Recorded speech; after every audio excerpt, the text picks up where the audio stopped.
Greetings and welcome to the latest edition of the Entheogenic Evolution Podcast. As always, I'm your host, Martin, and I'm happy to have you with me today. For this week's episode, I am joined by author Astraeus Amori, discussing his new book, Psychedelic, Sacred Sexuality.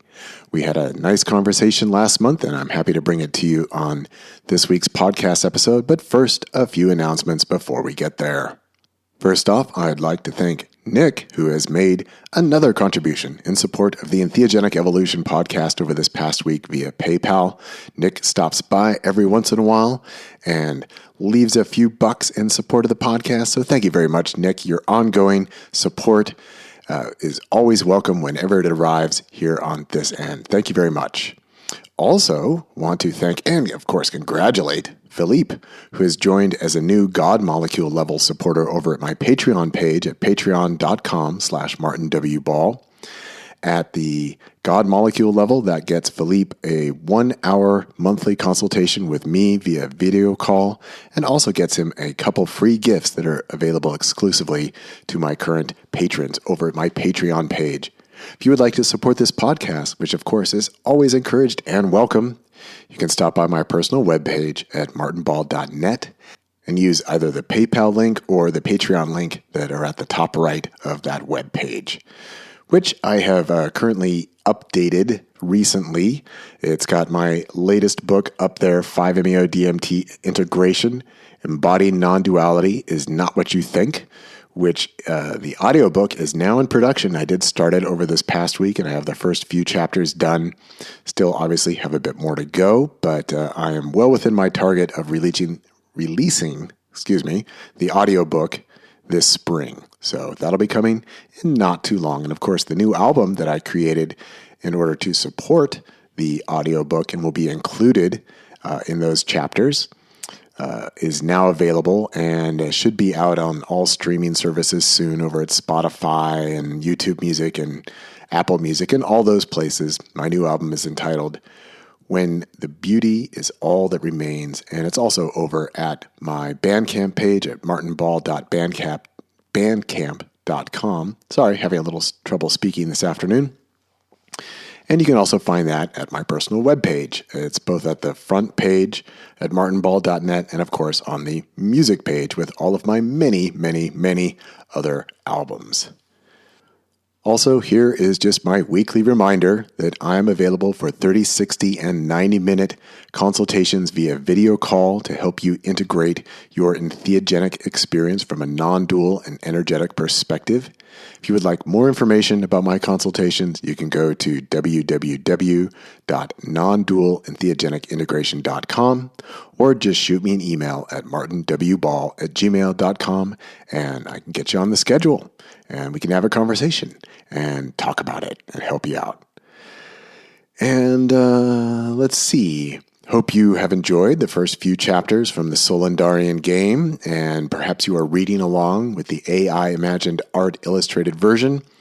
Just another reminder there that it is available as an ebook at Kindle and the Apple Bookstore, and also as a full-color PDF over at my Patreon page. Again, is patreon.com/MartinWBall. You just go to the shop there, and I have PDFs in color format of I think 18 of my books, something like that, are over there. So if you want that and you want to read along, of course, I do have the first 5 chapters available for free. If you would like to receive that, just shoot me an email at martinwball@gmail.com, and I can let you know where you can download that. And we'll be back next week with probably the next 2 chapters from the Solendarian game. So hope you're enjoying that. Well, let's go ahead and get into this conversation with Astraeus Amori.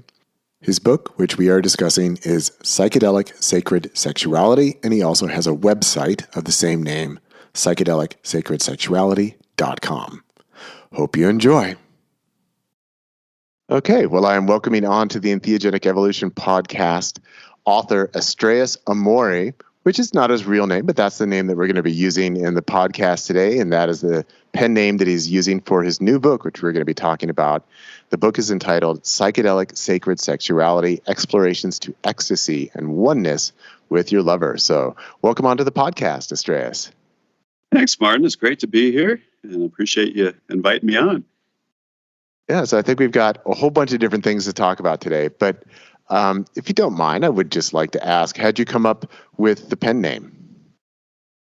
I wanted to do something different than something like Ananda, and I've always resonated with the Greeks.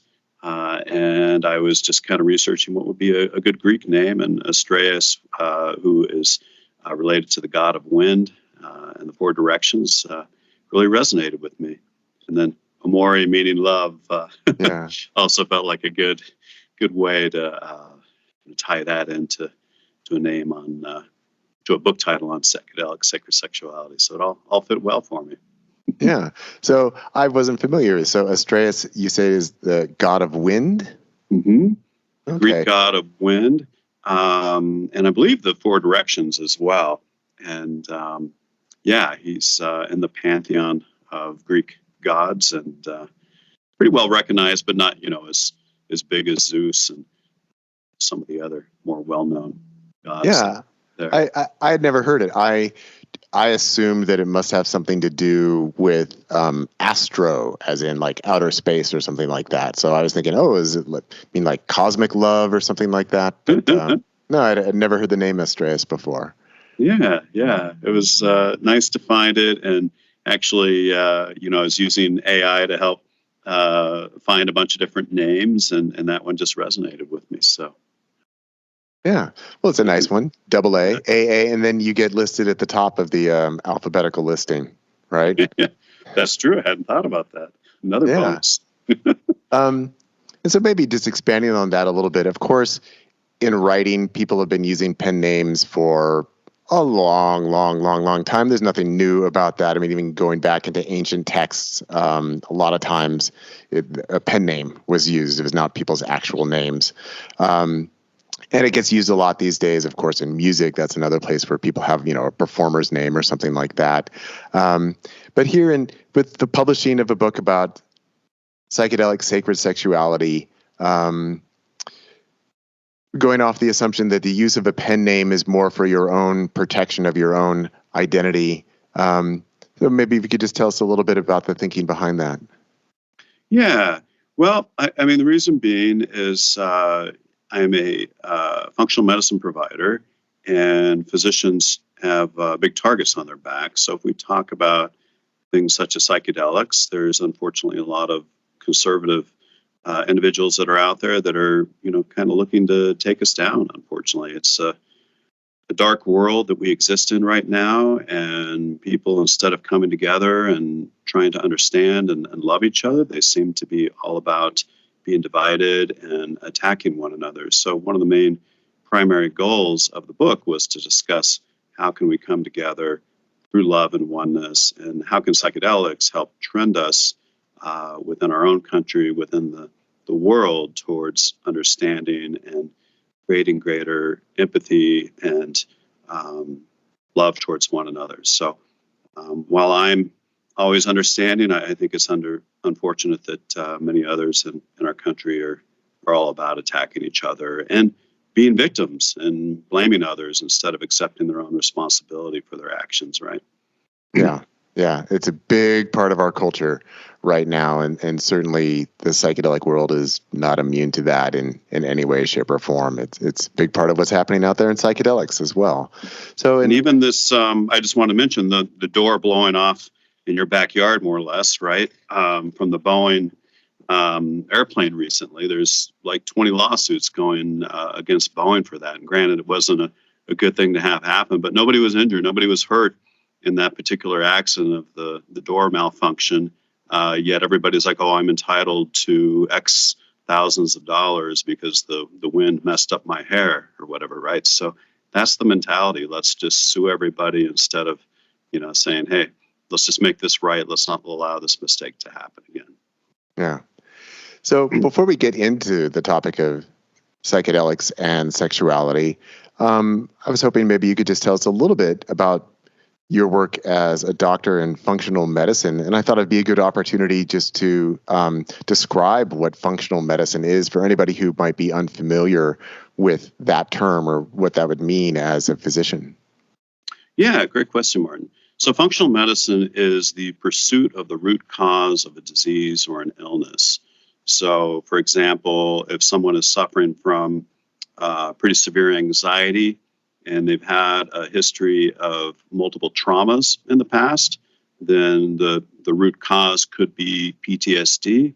And by seeking out that root cause and helping them release that trauma through an apathogenic molecule such as MDMA, then you may actually have a very effective treatment rather than basically blunting the problem, which would be what's been happening to veterans for decades, where they just put them on Prozac and other SSRIs, not allowing them to clear and open their heart chakras and let go of that shit that's been giving them the anxiety and the insomnia and the depression and everything else that's going around with it. Another example could be microbiome imbalance. So your gut is imbalanced, and that's creating an imbalance in terms of serotonin production, which can contribute to mood disorders. It can raise cortisol. It can create inflammation globally. It can even create cognitive impairment.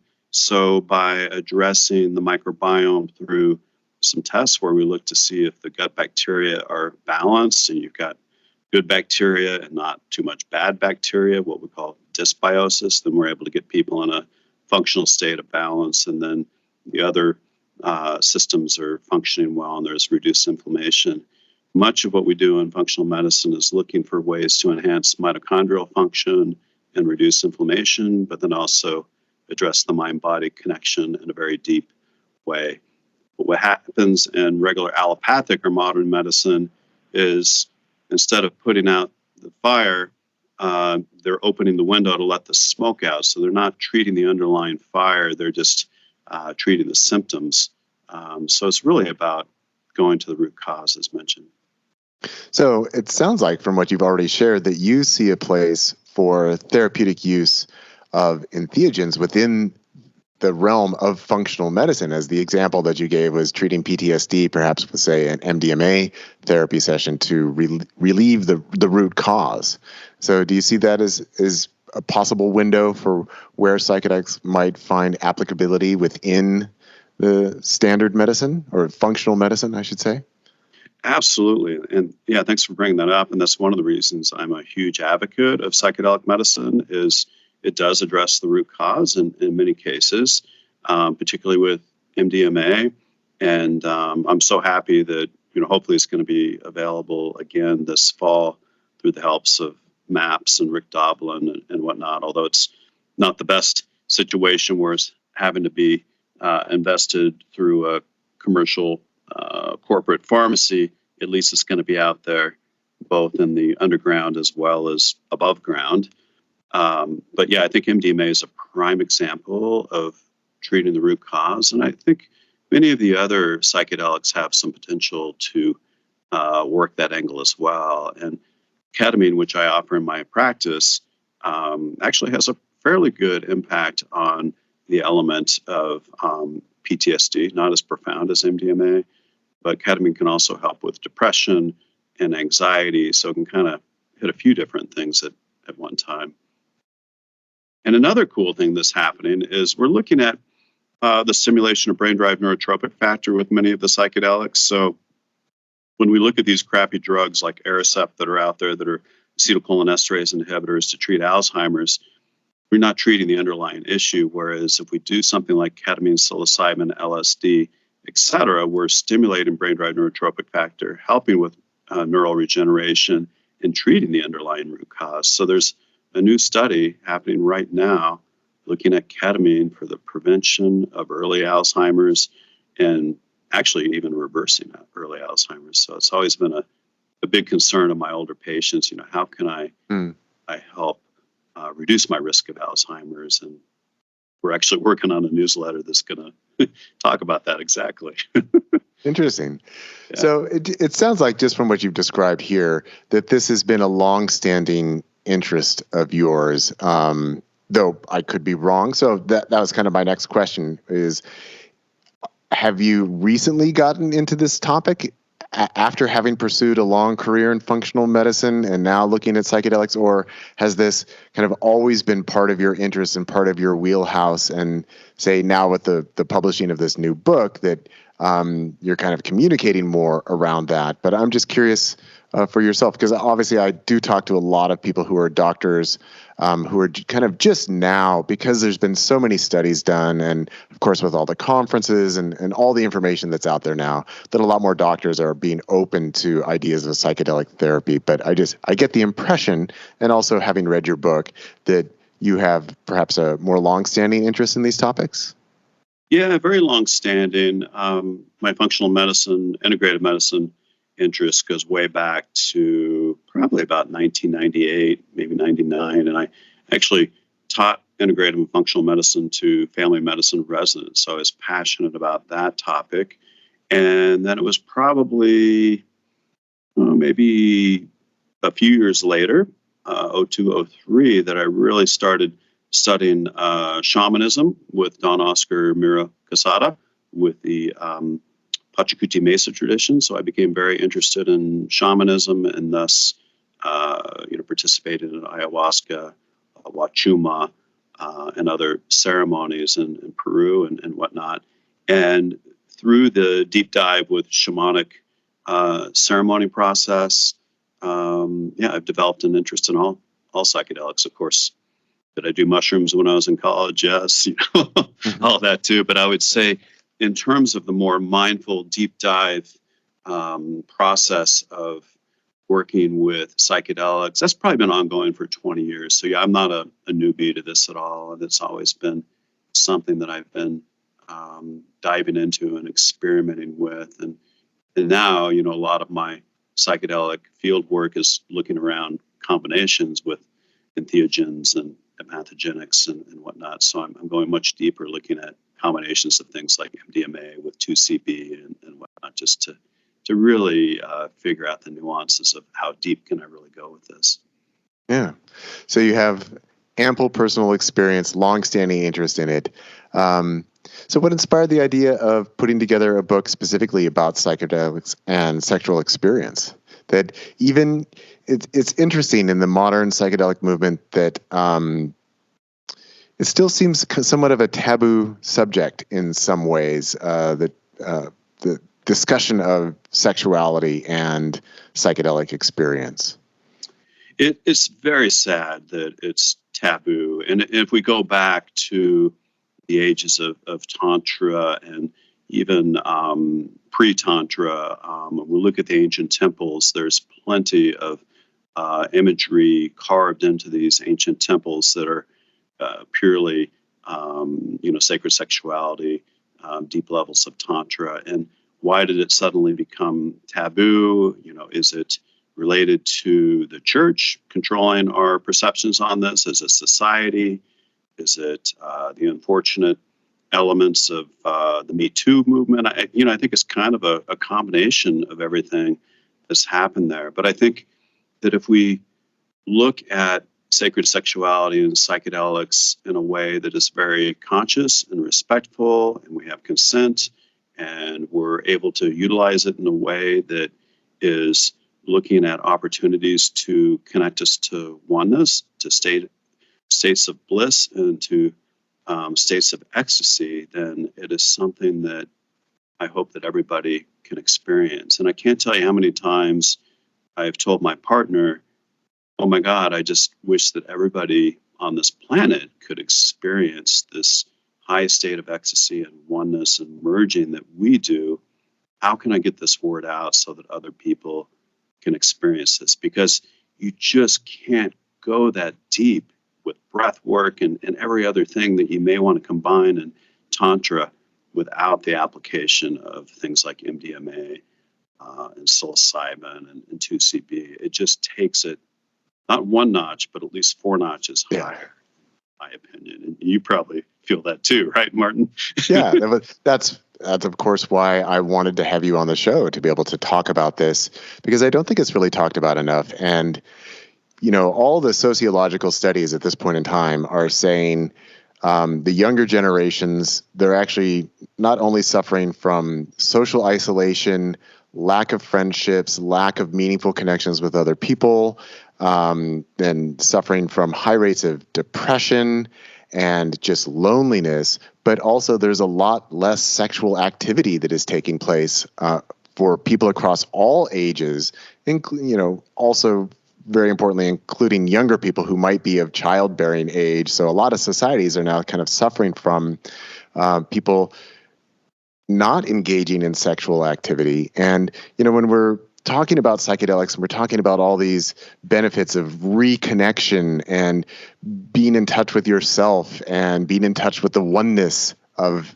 the ultimate state of being, that this element of connection with each other through consensual sexuality, I think, is just such an important part of the conversation that just doesn't get talked about enough. That there's so many concerns around talking about sexuality, and a lot of the conversation around sexuality has also been highly politicized within our contemporary culture.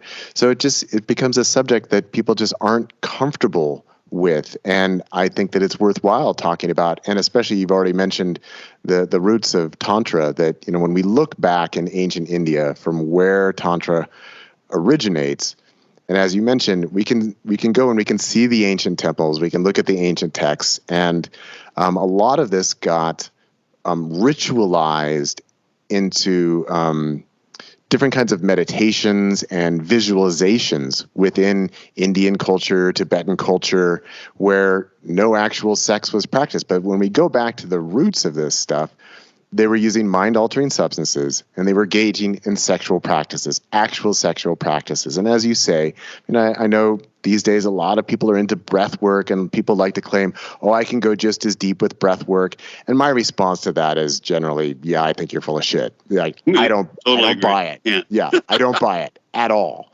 Because psychedelics are more than that. And when we combine it with someone that we are intimate with, someone that we are sharing our hearts with, it just takes us to levels that, I'm sorry, you don't get there without these elements. And so I think that it's an underexplored area of the modern psychedelic renaissance that I think that we need to have more conversations. Of course, with the caveat that we're talking about consensual relationships with people. And absolutely. And I think, unfortunately, some people are going to be triggered by the idea of psychedelics and sacred sexuality because maybe they were taken advantage of, unfortunately, in that setting. And I think in my book, I emphasize, chapter 1 and the disclaimer, et cetera, that you absolutely have to have consent of your partner. You need to have done psychedelics for at least 6 months on your own before you engage, in my opinion, and intimate relationship while using psychedelics. And I think if you follow that basic guideline, you're going to keep yourself out of trouble. But it's when people are at a big party and they're all doing MDMA together and things get out of control that these unfortunate incidents can occur. So it's be smart, plan, get consent, reconsent if you need to, have a sign that you say, hey, you're going too far, let's stop here, that kind of thing. And then I think we can all move forward in a place of love and respect and travel to these beautiful places. And I'm just saddened by, what you were sharing in regards to the loneliness that's out there. I've definitely read a lot about that, how our teens and 20s year old individuals are completely disconnected. They're more about just looking at their phone all day rather than actually having a face-to-face conversation like we are. And when it comes to being intimate, they're afraid because of all these horror stories they hear and everything else that surrounds the whole societal anxiety around sexuality. Yeah.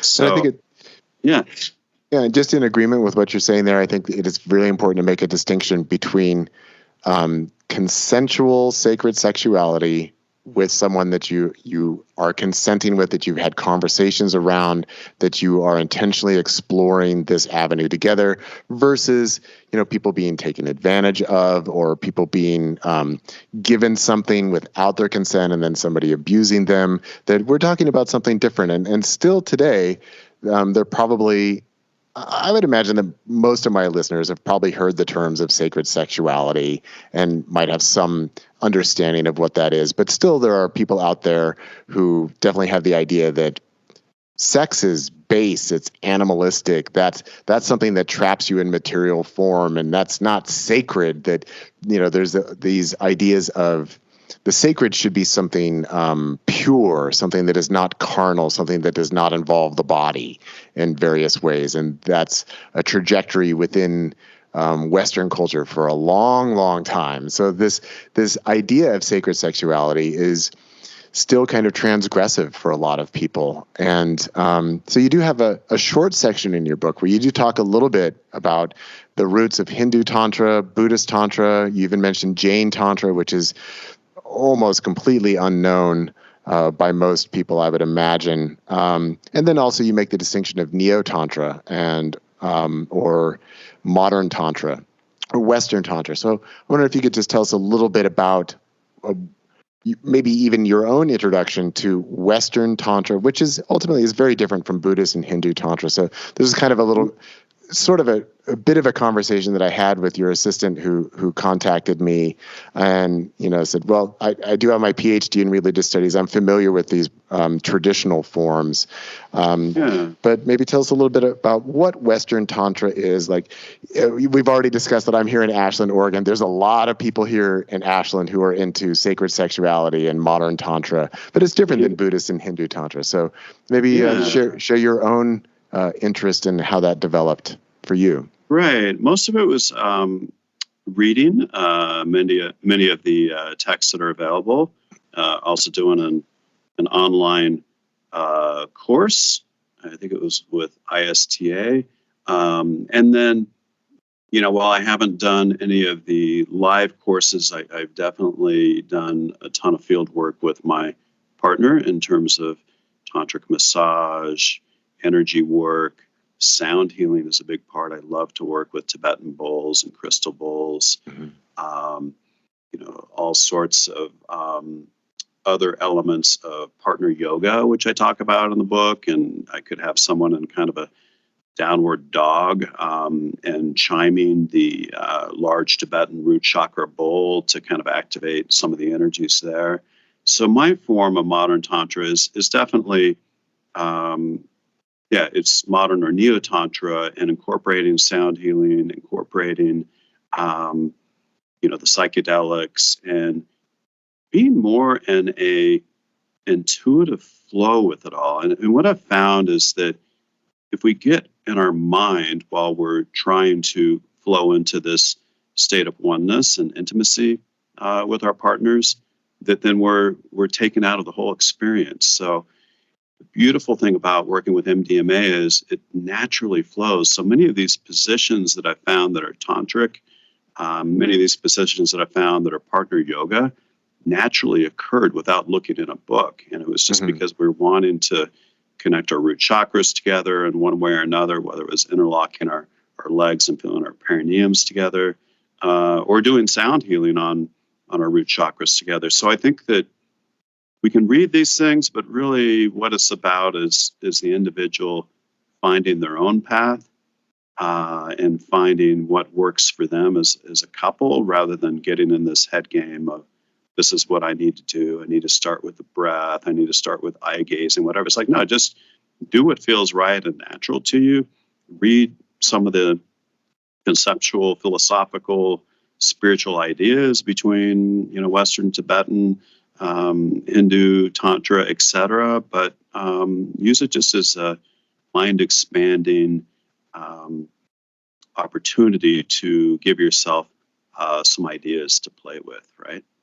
Yeah. So that's where I go with it. Yeah, and if I could sort of encapsulate what you're saying there, is that it's not so much about following the forms or following the right ideas or the right guide, but really paying attention to how is energy presenting within this exchange and interaction here, and how can we follow that energy in a way that is authentic, that is heightening that sense of connection, heightening that sense of pleasure, and then using that as a route to these deeper states of experience, rather than using deprivation or pain or suffering or struggle to try and gain a deeper spiritual experience. But this is actually going through the body, through pleasure, and through a deep connection with another person, and sort of intuitively following that. Exactly. And what I found is that MDMA, LSD, 2CB have been my guides. And for example, Saturday night, I was with Bella and we decided to do the MDMA with psilocybin. And we dropped in with just 150 milligrams, a pretty good dose, actually 175 total. But we started just in a yab yum position where she's kind of got her legs around my hips, and we had our third eyes connecting, and we were just simply holding each other, breathing, some gentle kisses. We had yoga mats on the floor with a nice comforter. We then went into tantric massage. I think, some beautiful oral sex for a while. And then, having intercourse wasn't a thing until we were maybe 4 hours into it. And we started at 4, and my God, we didn't finish until midnight. So we were like, oh my God, feels like it was just 2 hours, but you kind of go into this timeless space with your partner, and it's the most beautiful thing.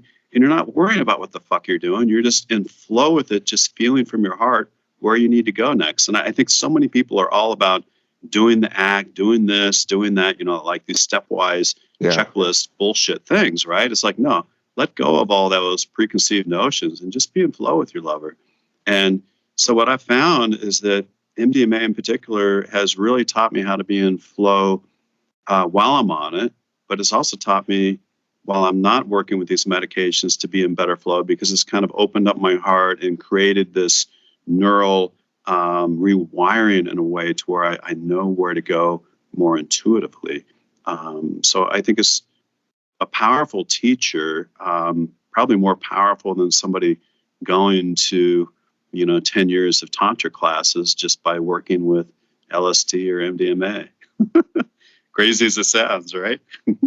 No, I'm in agreement with you that because people go to these tantra classes and these medicines they're not in use within these classes, and so as you say, there is a lot of time spent on now that we're hand holding or we're eye gazing, and doing the exercises, and usually it does get mapped out as like these are the exercises and we've got to do the exercises, versus again this is more of looking at where is energy flowing, how do I flow with it, and kind of tapping into that more direct, intuitive sense of knowing that. And I certainly find with my wife, with my partner, that when we are in touch with each other, that's when intimate connection is just the most beautiful and the most energetic, that there's no plan, right? That it's not coming from a plan. It's not coming from a blueprint.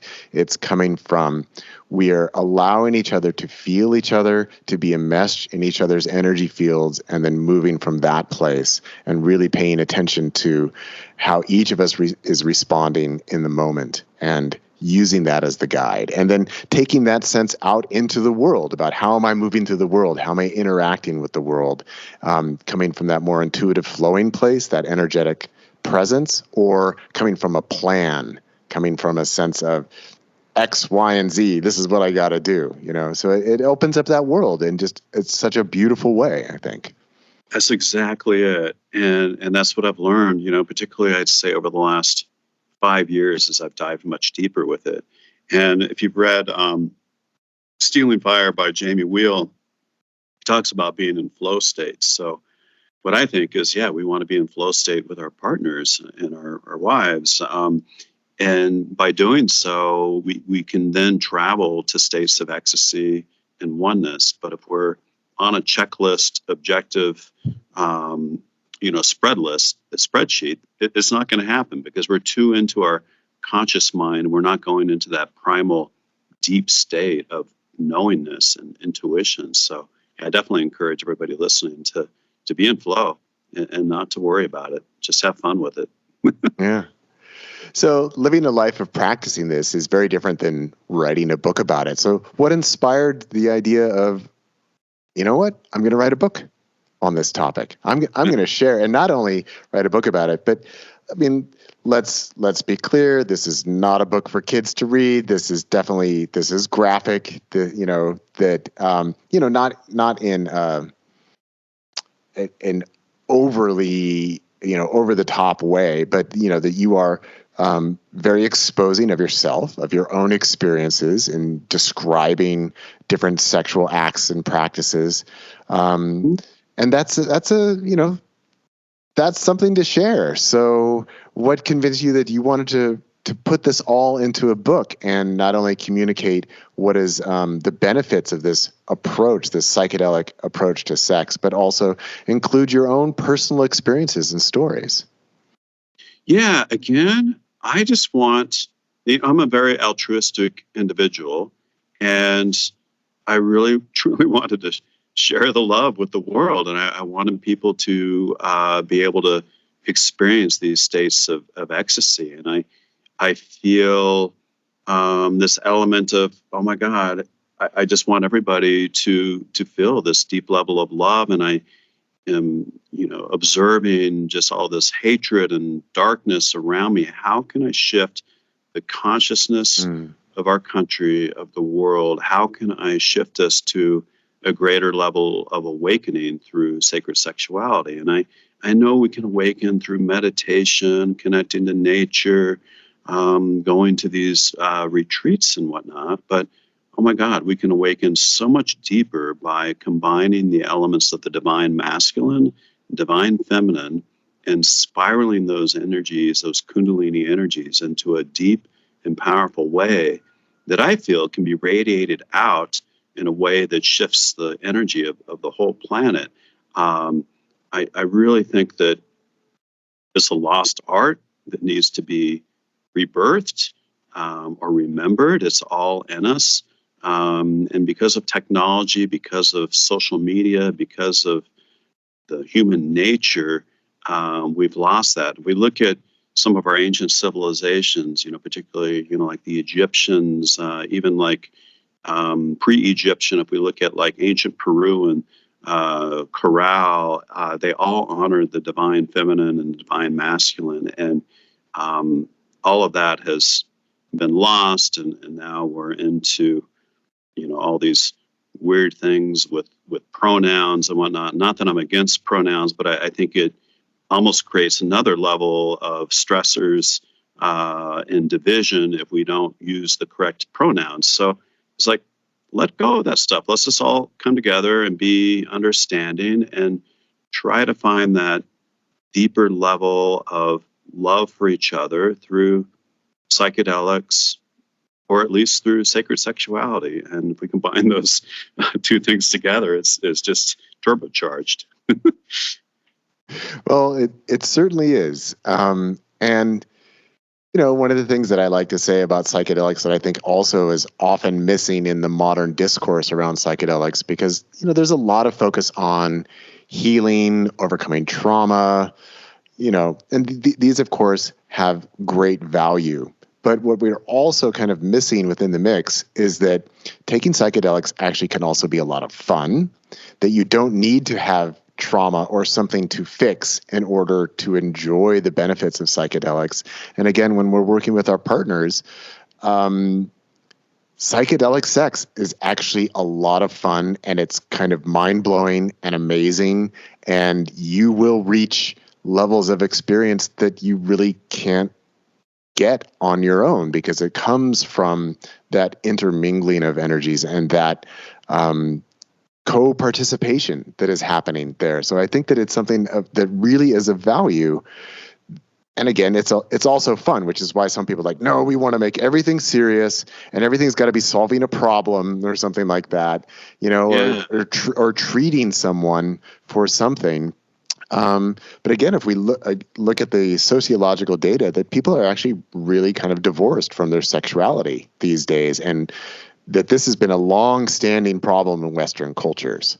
And, you mentioned ancient Egypt and whatnot. Like, we go back to ancient Greece and ancient Rome, and we see all kinds of pornography that was produced as art forms. Right. Mm-hmm. So they were more in touch with their sexuality than the Christian culture that supplanted them, which then became sex is only for procreation.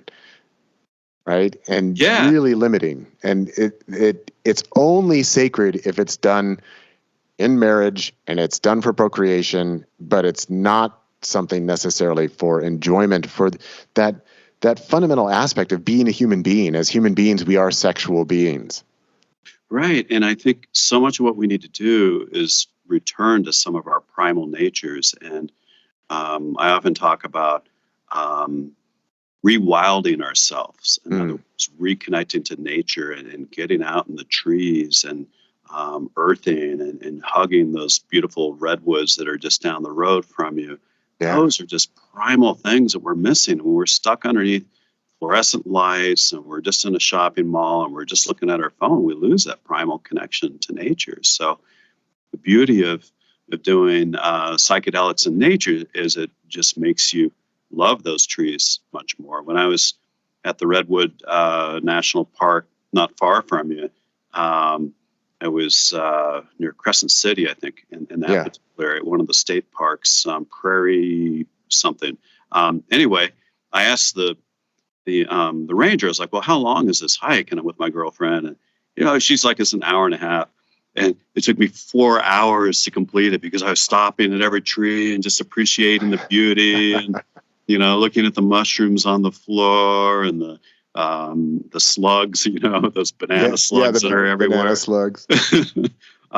So, yeah, I mean, it just takes it to a new level, just like it takes sex to a new level. It just makes you more aware, whether it's the higher definition that you get from mushrooms that allow you to see the bark and the ferns better, the tactile senses, the smell, the wind, the light, everything. So when you're with your lover, you feel so much more in terms of touch.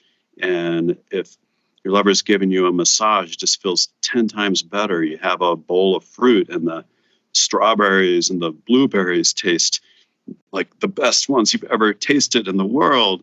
The smells of aromatherapy are just on, 10 times greater too. So I think there's just so much that can be amplified through psychedelics that it's sad that people haven't experienced. So yeah, a lot of it was just, I want people to experience this love. I want them to experience the bliss, the oneness, the sensory inputs. And, it took me 3 years to write this book. I was very afraid of writing it because of its topic. Took a lot of boldness for me to put it out there, but I feel good about it. And I hope that even if only 10 people read it, that it changes their lives. That's what matters. So it's great. I also wanted to say that psychedelics help people do the inward work. So a lot of times we have all these therapists that are like, trauma this, trauma that, you're a victim of this, you're a victim of that. Well, sure. Yeah, it does occur. But you know what? If you do the inward work and we let go of that shit and we move on, then hopefully you won't need a trauma therapist for the next 10 years and you won't be in this dark place of feeling a victim. So I totally understand trauma, but I think we've put so much emphasis on it that it's holding people back from moving forward and being in a place of happiness. So I encourage everybody to use psychedelics as an opportunity to help clear those traumas while also doing their therapy, and they'll accelerate the process quite a bit more.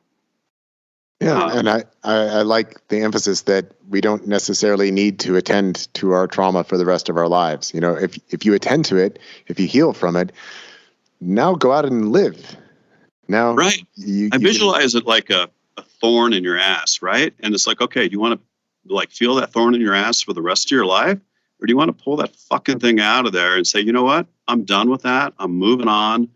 I've done my breath work. I've done my psychedelics. I've let go. I've forgiven that person. And I'm going to, do this and that to be focused on the future and moving forward rather than looking back and suffering for the rest of their life. And as a functional medicine doc, I'll tell you, if you live in the past, you live in your traumas, you're going to raise your cortisol levels. You're going to accelerate your aging, you're going to shrink your brain, you're going to raise your glucose, you're going to create opportunities for chronic disease rather than healing. So, take the bull by the horns and wrestle it to the ground, get rid of that trauma and move on, right? That's my recommendation to people. Yeah, I and know that some people are not going to resonate with that, but I think over time, if they can just take steps to move in that direction of letting go of traumas in a more profound, proactive way, with the consideration of psychedelics, and I think they'll be happier and healthier moving forward.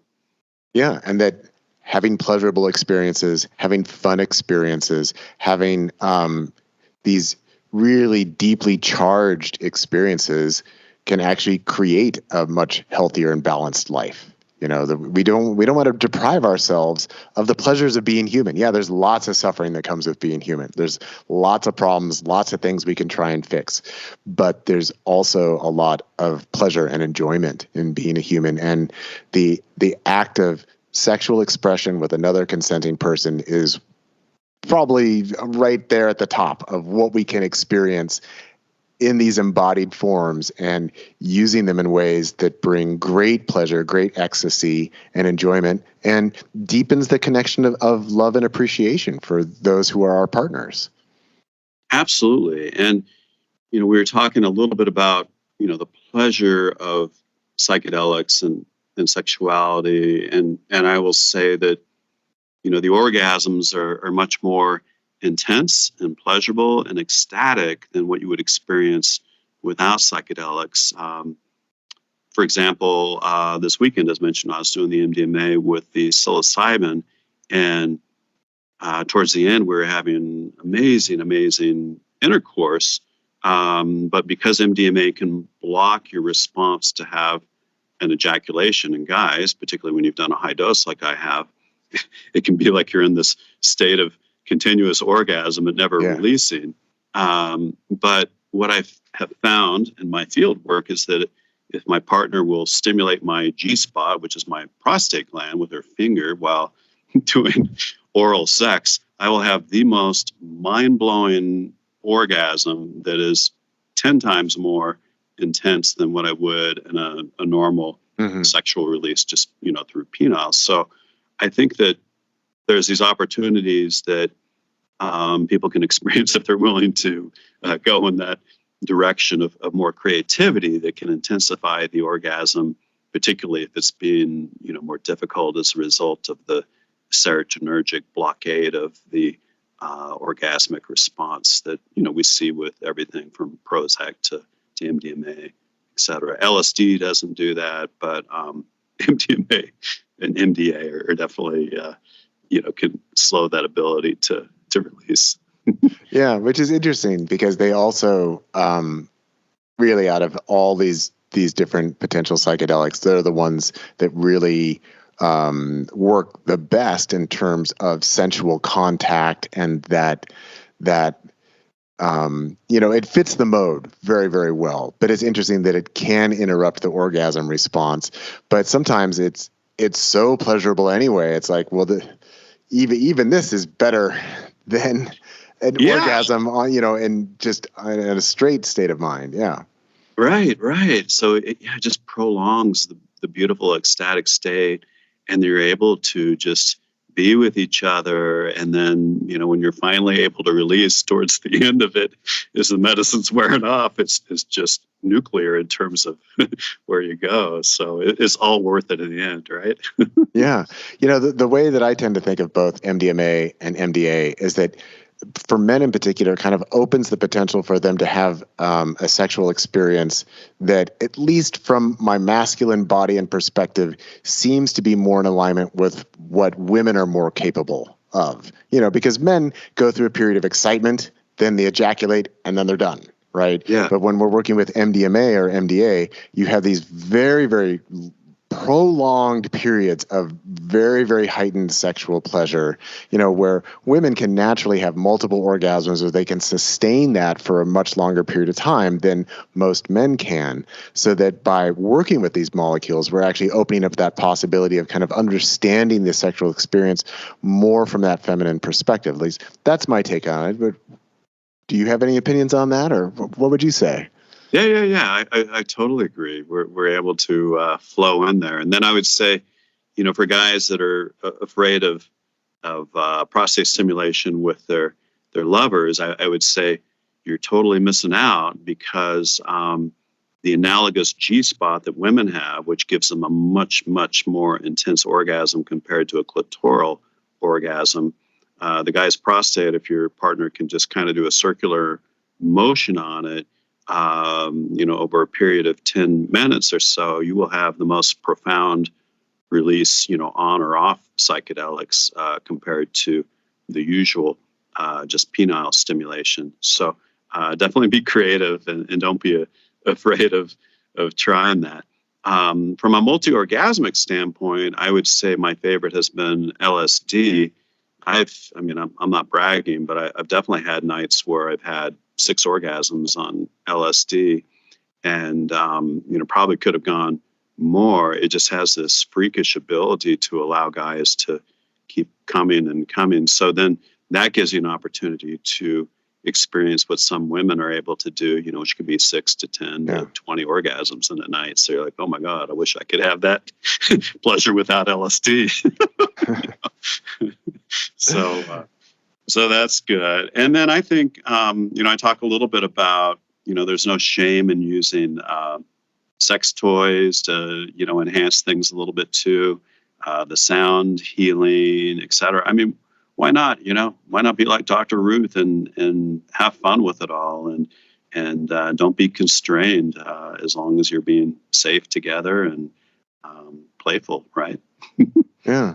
So I'm not at all surprised that MDMA has come up a number of times already in our conversation. LSD, you've mentioned psilocybin mushrooms. I was a little curious, in reading through the book, and right now I have the table of contents up on my computer, and you also do have sections about San Pedro and peyote.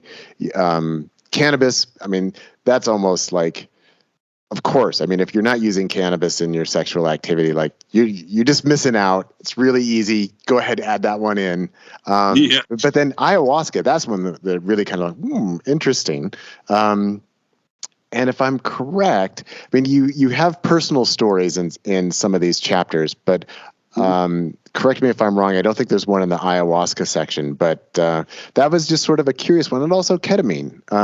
Hadn't really heard of people using that in conjunction with sexual activity, but there's all kinds of potentials because they are all amplifying and expressing our energetic natures in somewhat different ways, and so there's different ways of connecting with sensuality.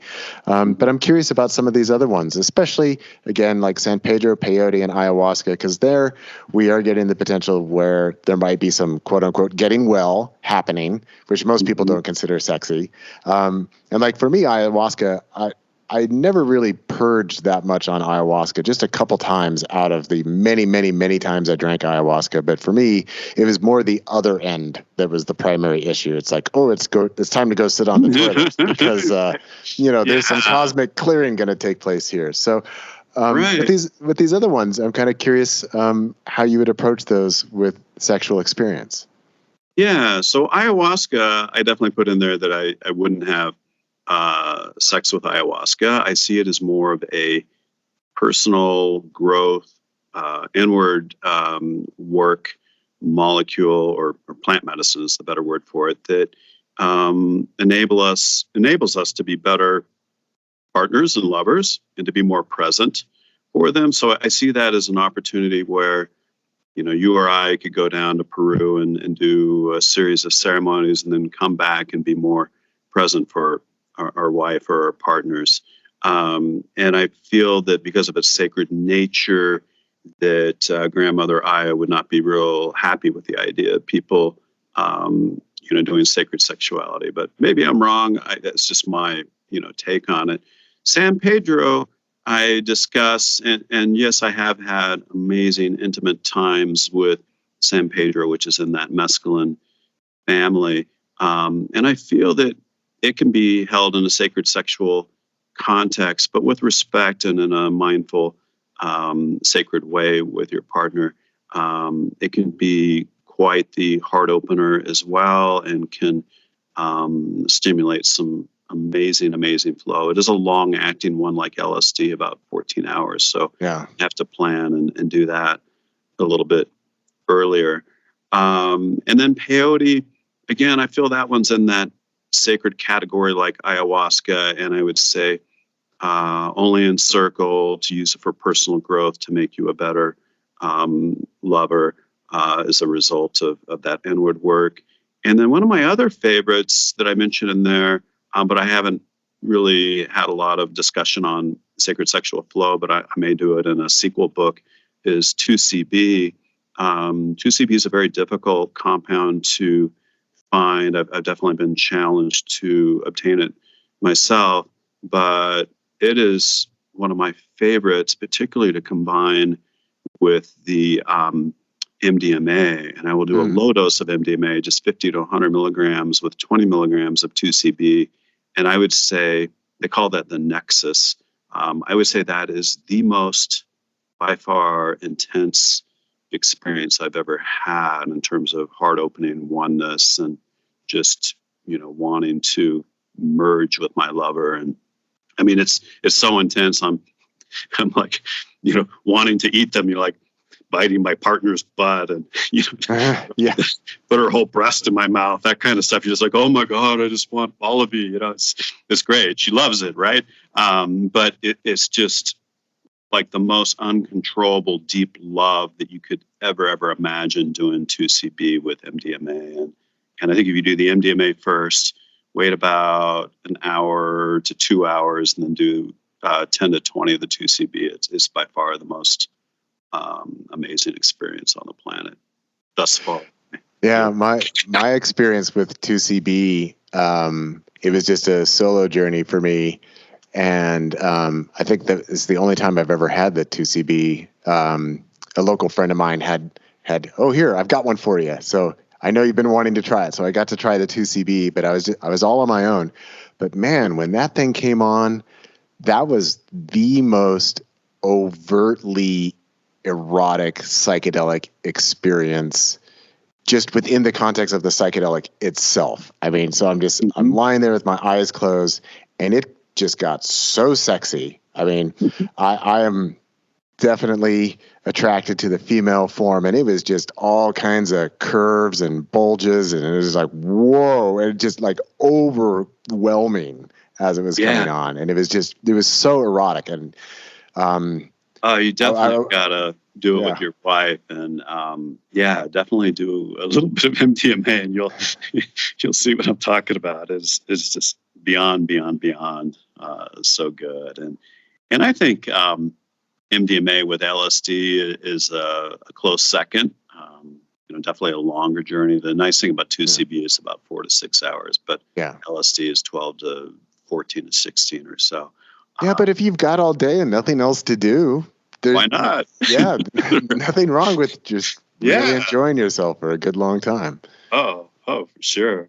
But yeah, I think that, as people kind of go through the early entry point of psychedelics, starting with something like mushrooms, and then, going into a little bit of a THC blend, like with the indica. I talk about a combination called the alchemy blend, which is indica, sativa, and CBN, which creates a little bit more psychedelic flow, and definitely a lot more sacred sexual flow too.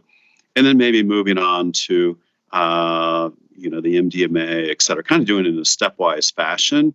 Then they can work themselves into these higher and higher levels of flow and not be overwhelmed with the whole process. Yeah.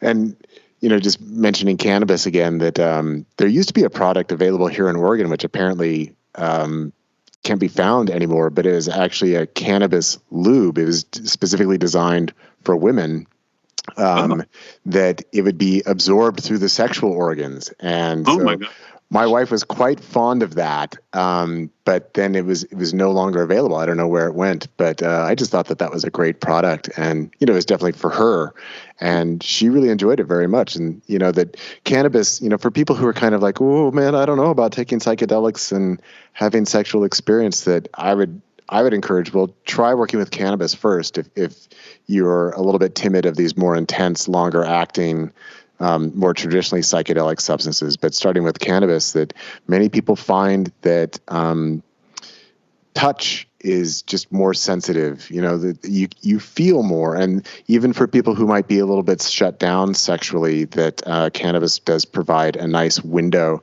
and opening. And even in reference to the history of all this, let's always keep in mind that Shiva's favorite plant is cannabis. And what does the god Shiva like to do? Well, he likes to meditate, he likes to dance, and he likes to have sex for long periods of time.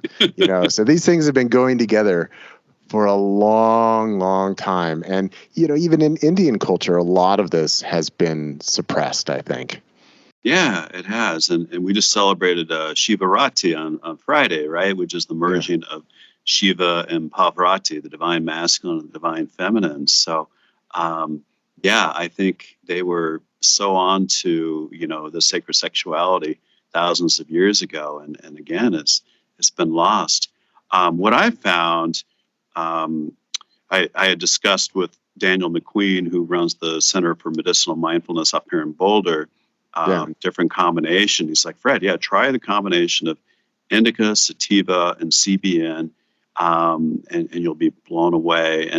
And he likes to smoke it. But what I found with my partner is if we use the rapid release edibles, the gummies, there's a company called Wana in Colorado that is a really nice one, that you get a longer, like 2-3 hour duration, and you're not having to stop and smoke a vape or flower and interrupt your flow. So you just do like 5 milligrams of each, and you are just perfectly in there. Now, some people may want to start with 2 milligrams of each, but depending on how frequent you use it, you need to kind of figure out the dose that works well. But what I found is my partner is much more multi-orgasmic.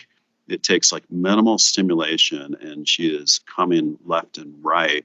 For me, it doesn't make me nearly as multi-orgasmic as LSD, but for whatever reason, for women, at least my opinion, it's been more stimulatory for them. So for gals that are wanting to be more sensitive and more multi-orgasmic, I think the THC blend is where to go. Yeah.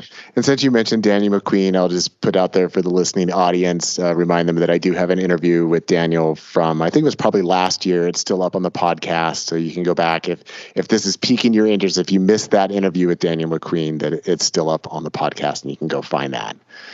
Yeah, he's a great guy, got a great practice, and he's definitely done a lot of work just trying to figure out the alchemies of different products that will achieve that psychedelic state and help you be in sacred sexual flow.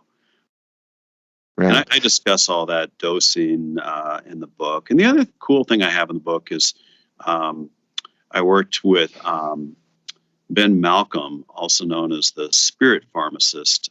He's living in Costa Rica now, to put in these tables to talk about what are the pharmacologic actions of various psychedelics, what are the drug interactions, what are the feelings that you'll sense with it, what's the legality, and of course all this, we haven't talked about it, but everybody really needs to be paying attention to legality and be safe with that element of it, of course, in terms of where you live, state regulations, etc.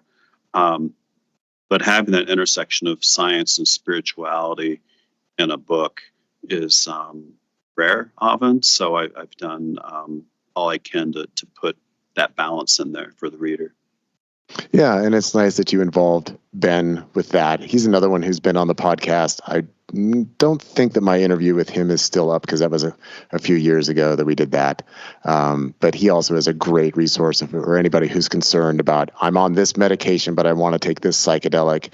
What are the dangers or potentials? That you want to contact Ben Malcolm, the spirit pharmacist, and he will help you out. Yeah, he's a true expert on that, and I've made so many recommendations of him to different individuals, because he can go into that deep dive if you're on different psychotropics and worried about the interactions before you go down to Costa Rica or Peru to do your ayahuasca. How can I taper off this, and how can I still feel okay while I'm down there? Yeah, that sometimes people send me messages saying, hey, I'm on this, but I want to work with 5-MeO-DMT. That's what I'm most known for, is my work with 5. And I always come back and say, that's a question for Ben. That's not a question for me. I'm not a medical doctor. I'm not going to answer your medical questions about your prescriptions. Yeah. So in putting together the book, how did you decide what the overall flow of the book would be? And as you discussed, that with some of the medicines that you mentioned in here, that you're not necessarily recommending them for sexual experience, but more for personal growth and inner work. But it seems like, if I'm remembering correctly, I read the book just a couple weeks ago, that it kind of starts more with these sexual practices, and then maybe it gets into some of these other ones that aren't necessarily recommended for sexual experience. But yeah, how did you decide to break it down into the chapters that you did and have the overall arc of the book be what it is? Yeah. Well, I even talk a little bit in the initial chapter about how I became interested in Tantra. I've done a lot of volunteer work in Nepal, and was down at the temples in Bhaktapur, south of Kathmandu, seeing all this tantric art. So a lot of my travels have kind of made me more aware of how sacred sexuality is okay, whereas in the United States, we cancel culture everything, right? So part of it was travel, being open-minded. And then in terms of picking out the molecules, it was, obviously starting with psilocybin because that's the easiest entry point for people to get into psychedelics. It's cheap, you can grow it, decriminalized in some states. And then sharing the deep stories, erotic stories that I've experienced with my lover going there.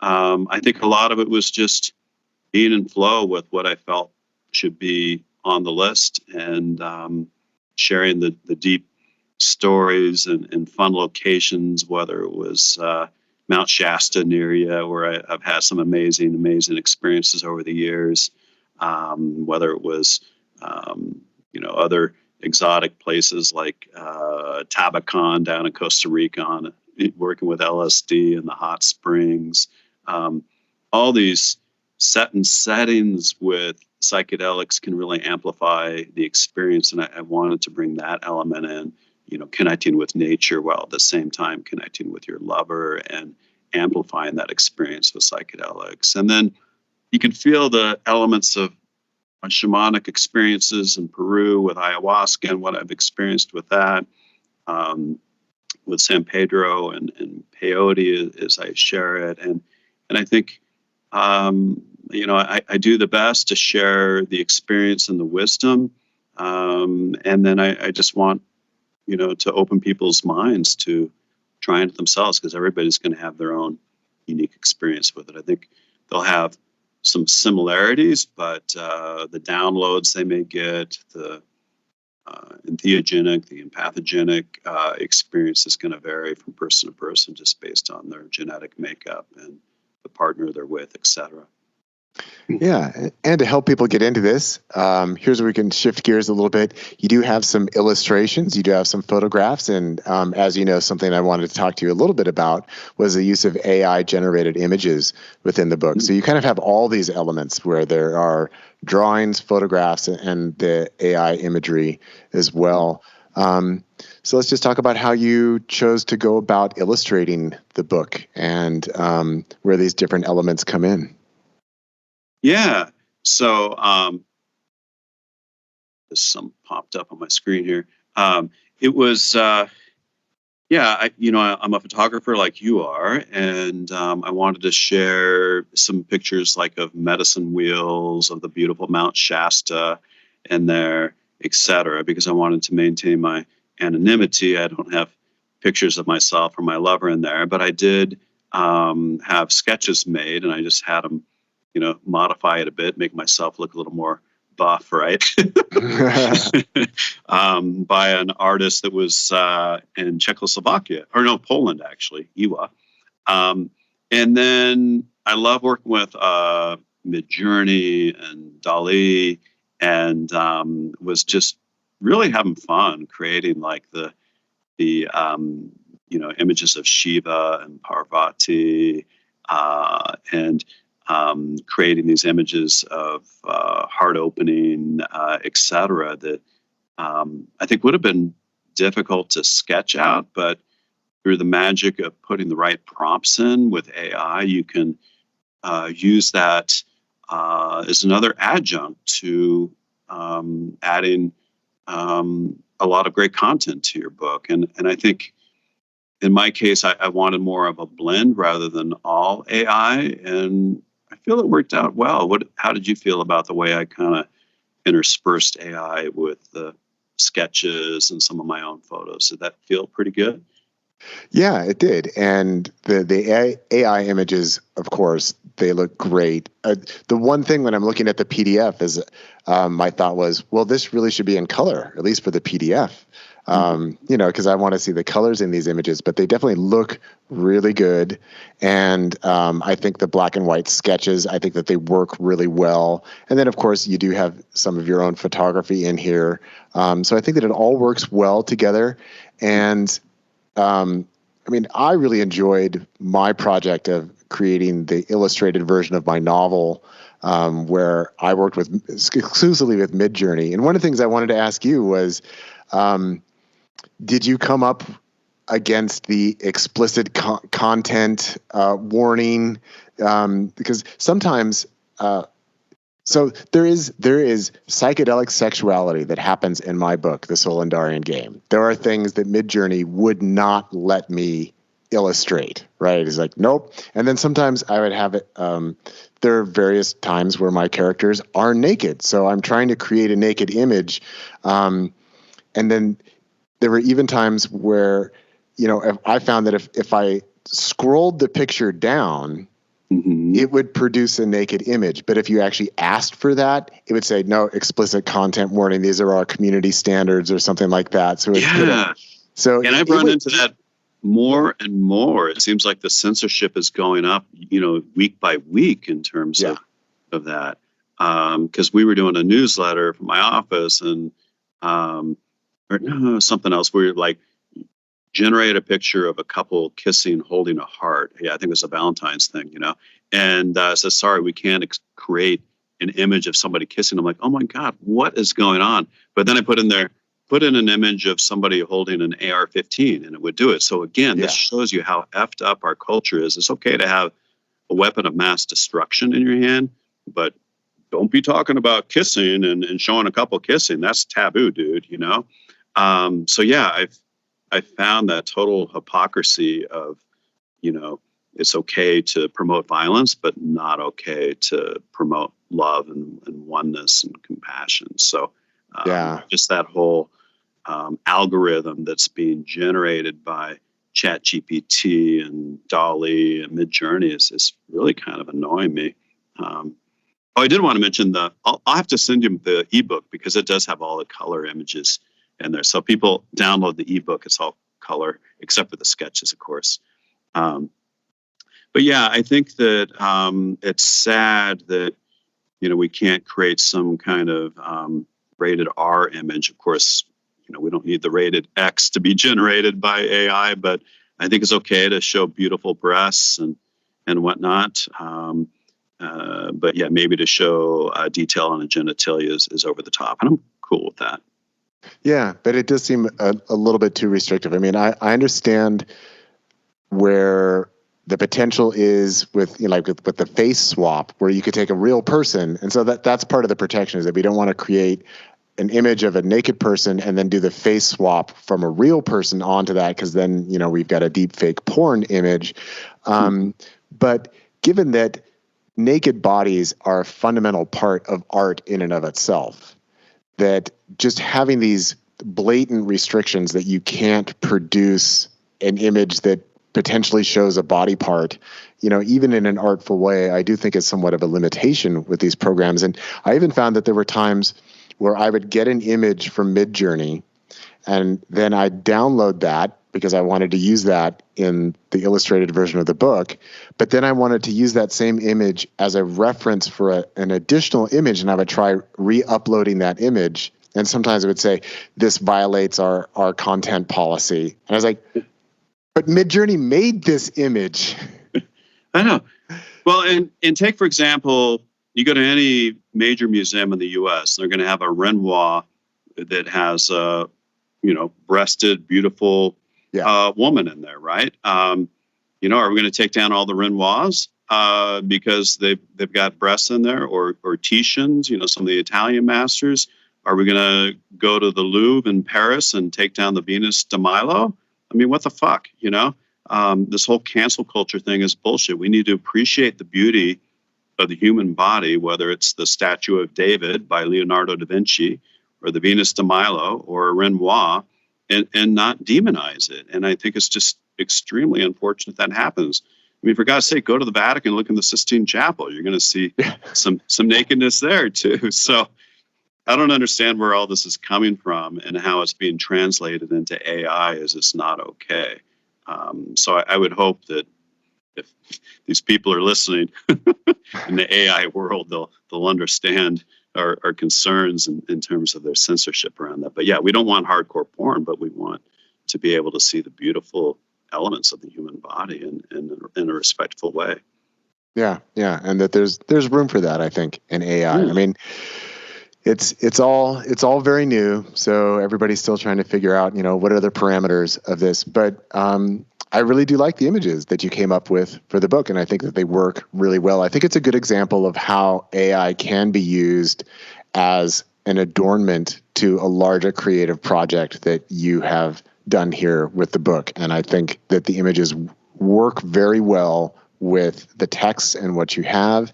And, you know, as I mentioned to you in creating my own books, I like to include images in there that I think that I always like to look at. If I'm producing a book, I kind of look at it as an art project in and of itself, even if it's a nonfiction book. Like this is a work of art that I want art to grace it. And I had a lot of fun working with Midjourney, but definitely came up against limitations within it. And yeah, I like the images that you have here. I'm just looking at the ones of Shiva right now. They look great. And yeah, there's Parvati, and then we've got the Yabyum. That was the one that really surprised me. Like, wow, how'd you get it to make that? Because I see a rather full breast and a nipple. Maybe I know. Yeah, I'll bet if I did it now, it wouldn't create it. I don't think it would. So I think I got lucky on that one. Yeah. That I don't think you'd be able to do that now. That it would say, no, this violates our community standards. Yeah, well, I had like a window of opportunity before they put those guardrails on the sexual images, right? But did you have any of the weird stuff where it's producing people with too many arms or too many fingers or an extra leg here or there? All the time. It drove me crazy. Yeah, an extra finger of the foot being all sideways and off alignment. Yeah, hopefully they'll fix that issue at some point. Yeah, well, it's like the AI, what it makes clear is that the AI doesn't know, in a sense, what it's making, right? That it's just going for an approximation. So it doesn't know that people don't have 3 arms or don't have 7 fingers. It doesn't have that knowledge. It's not working from a knowledge base. It's just working on, can I produce an image that fits the parameters of what was entered here? Yeah, exactly. And I'm sure it'll be refined and improved in the next year or two. But yeah, we'll just have to have them, improve their algorithms or whatever to make it with 5 fingers and 5 toes. Right. Like alien being. Yeah, this is what a human being looks like. Yeah, and all the sketches I put in the book, my partner and I just modeled, and I had my iPhone just on a tripod with a remote control, and I'd snap the pics and I'd send them off to Eva to have her sketch them all for me, which worked out perfectly. Oh, well, that's great. Yeah. So we've got tantric massage there. Oh, there's the fruits.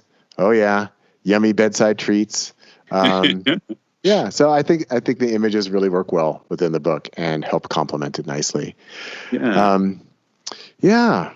Well, go ahead, right ahead. Probably running out of time, but yeah, I do have a lot on, how can you alchemize the set and setting, in terms of creating that perfect bedroom atmosphere and, the aromatherapy, all those kinds of fun things. So I think there's an element of preparation that people can do. And again, you can have all these cool things in your room, but you just want to be in flow with it and just have them available should you decide you want to, do tantric massage. Should you decide, hey, I want some fruit, it's all there. and you're not being distracted by, oh, I got to go to the fridge and get this, or oh, I got to go find this toy of mine that's in another closet somewhere. You just want to have it handy and ready for deployment, right? Right. So, yeah, I had a fun time doing that. I even joked about, you could have like a craftsman toolkit, where you could just pull out everything that you want. Let's see what's in my toolkit here. Yeah. Yeah. And I even, I think it's cool talking about bondage, from a very respectful, consenting way. And, whether I'm being tied up or she's being tied up, I think there's a deep element of vulnerability that can enhance a relationship with your lover when you're willing to go to that extent, particularly while you're on psychedelics. So I talk about that in the book as well. Yeah, there's a lot of great subjects in there. So thank you very much for your time today, Astraeus. And let's just remind the audience that we're talking about your new book, Psychedelic Sacred Sexuality, Explorations to Ecstasy and Oneness with Your Lover. And it looks like there is a website, psychedelicsacredsexuality.com, if people want to find out more there. You got it. Well, thanks so much, Martin. Have a great rest of the day. And let's do another one sometime if you're gained. All right. Sounds good. Have a psychedelic, sexy evening. Will do. You too. And everybody listening, please do. Yes, please do.